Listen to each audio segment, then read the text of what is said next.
Hello and welcome to the Budget Show with Business Standard. I'm Vinu Sandhu. Today we are going to be speaking about startups. What does the startup universe want from the budget, and is the finance minister likely to meet their expectations in this budget? Let me begin first by introducing my colleagues, Nivedita Mukherjee, Executive Editor with Business Standard, and Ariman Gupta, Senior Correspondent with Business Standard. Welcome to the show, Nivedita and Ariman. Thanks, Thank you Vinu. for having us. My first question is to you, Ariman. India has a vibrant startup ecosystem, the third largest in the world.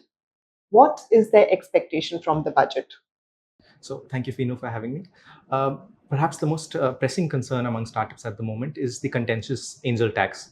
So, for the uninitiated, angel tax refers to Section 56(2) 7B of the Income Tax Act, whereby companies are taxed if they issue shares to domestic investors at prices that are higher than the fair market valuation of the companies. So this tax, investors say, has been a significant deterrent in angel investments coming into the country, hence the name angel tax. So through the budget, startups are expecting this tax to be scrapped, to be done away with, so that investments can increase in the country. Another big concern among startups is the availability of domestic capital.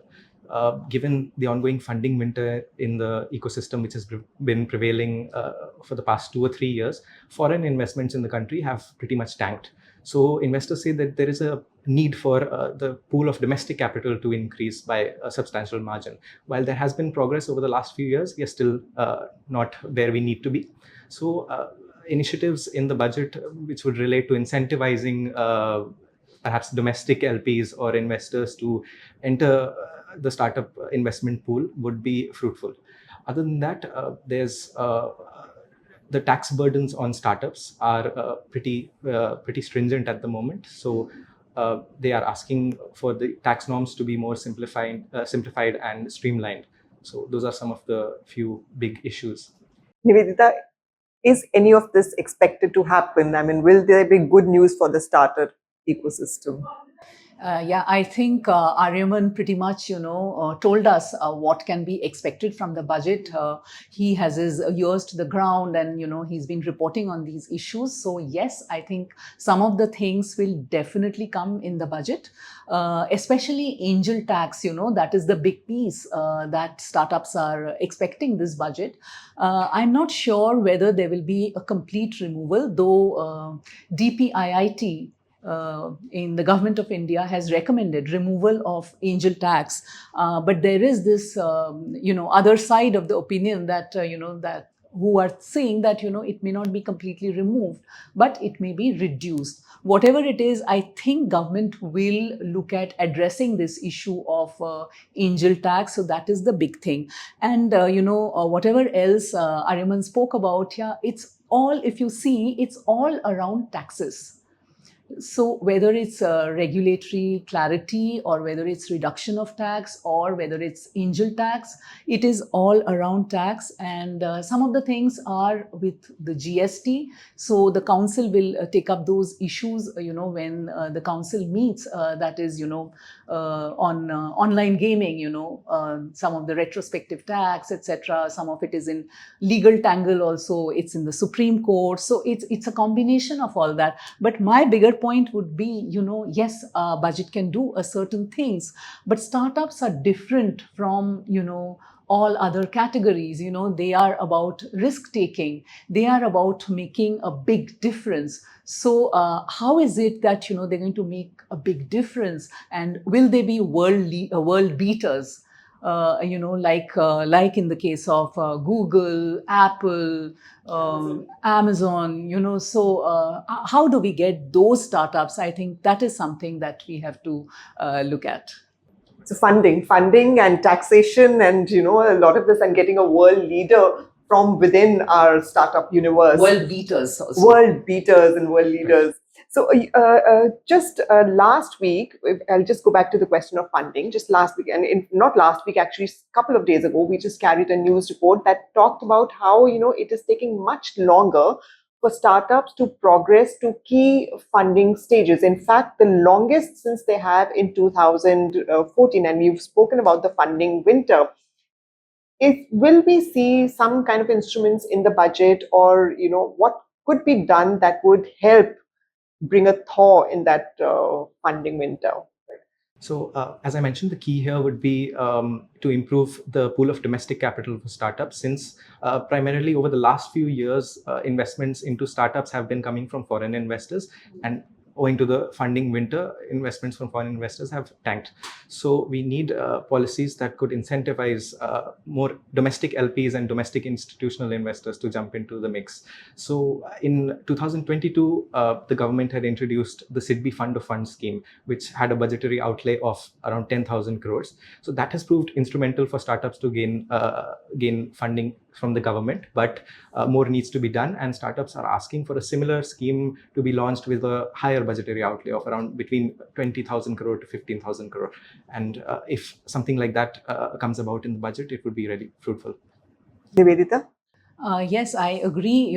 Access to domestic capital will be, a thing that has been much in demand, and it will be in line with India's Atmanirbhar theme also. Because if you look at the startup world now, they are, almost all of them, the big ones at least, are funded by foreign marquee investors.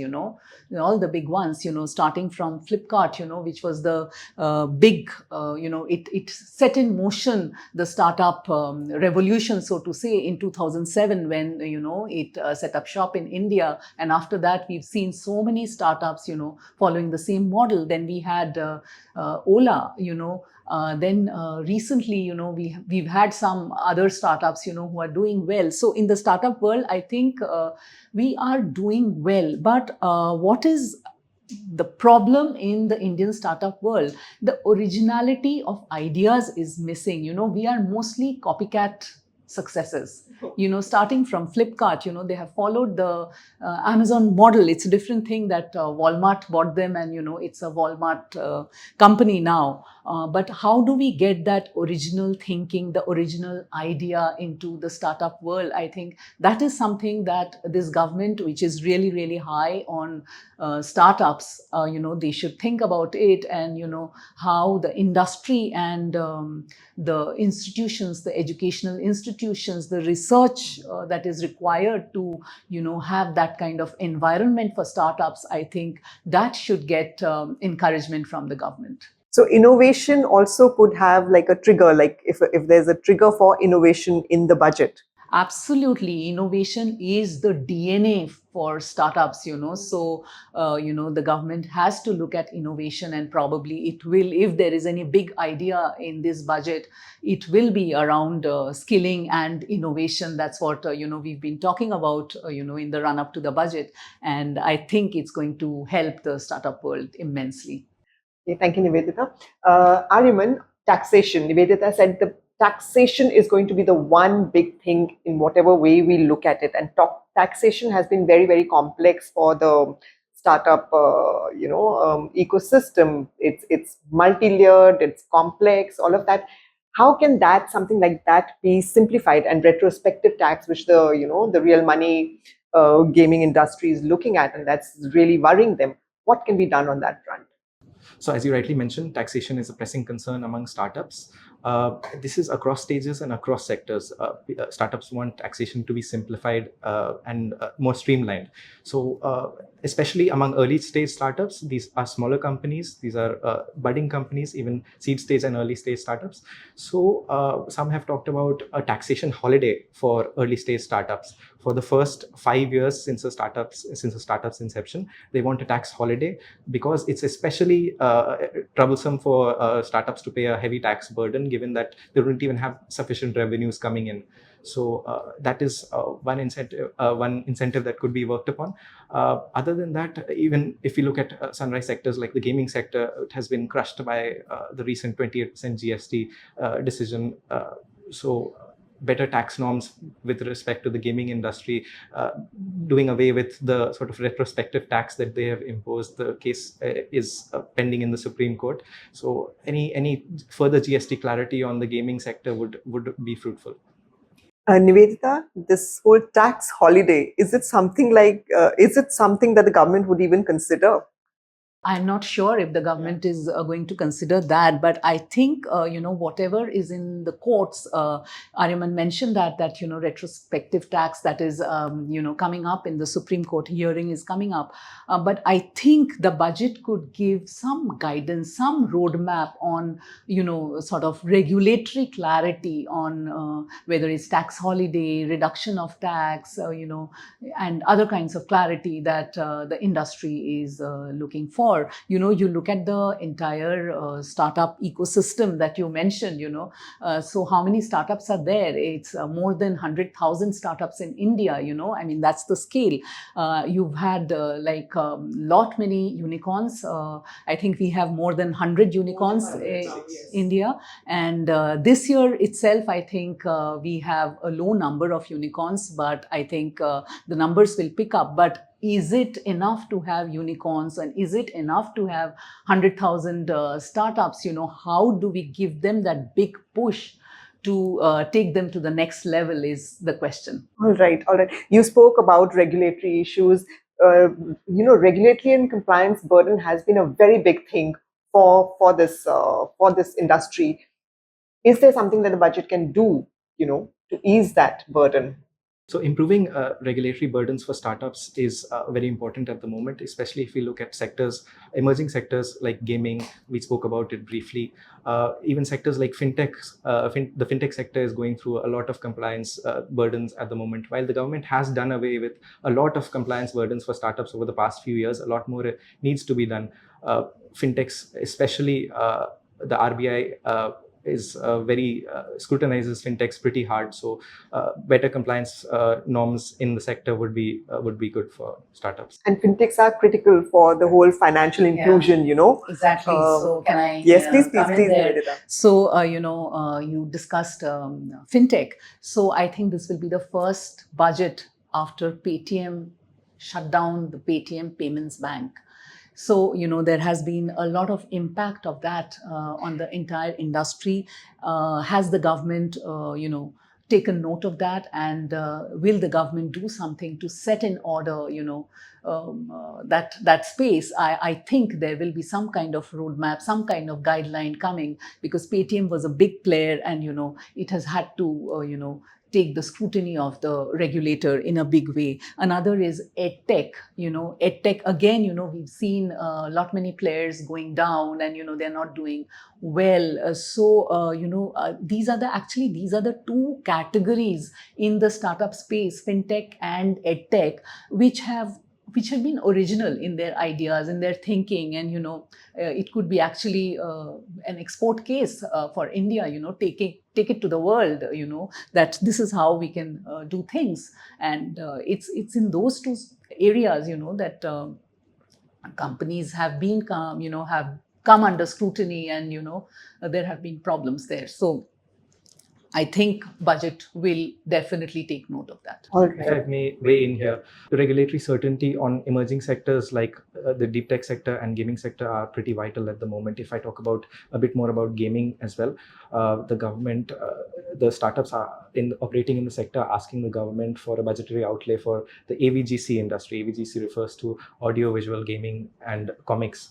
So the government had back in 2022 set up a AVGC task force whereby it made some recommendations for a budgetary allocation. So gaming companies would be expecting an outlay for that as well in the upcoming budget. If you talk about emerging sectors like deep tech, AI is the talk of the town right now. So for the uninitiated, deep tech refers to companies that are leveraging advanced technologies like artificial intelligence, blockchain, or quantum computing to produce products and services. These companies usually take a longer time to go to market. Their gestation periods are longer. They require a lot more capital for research and development. So the government has recently announced that they are working on a designated deep tech policy with a budgetary allocation of around 1 lakh crore. So announcements related to that in the budget would also be fruitful. All right. So, Yeah, so yes. I just wanted to add to what Ariman just said on audiovisual and gaming. Didn't you do a story saying that there was a letter to the Prime Minister's office on that? is that related to the budget? So the gaming companies are asking for a specific demarcation between video gaming companies and real money gaming companies. Real money gaming companies are those which require a monetary deposit for gamers to play, while video gaming companies are more targeted towards casual gamers. So the more of the GST scrutiny, which the 28% GST that has been imposed, has been towards real money gaming companies, and their margins have been hit more so.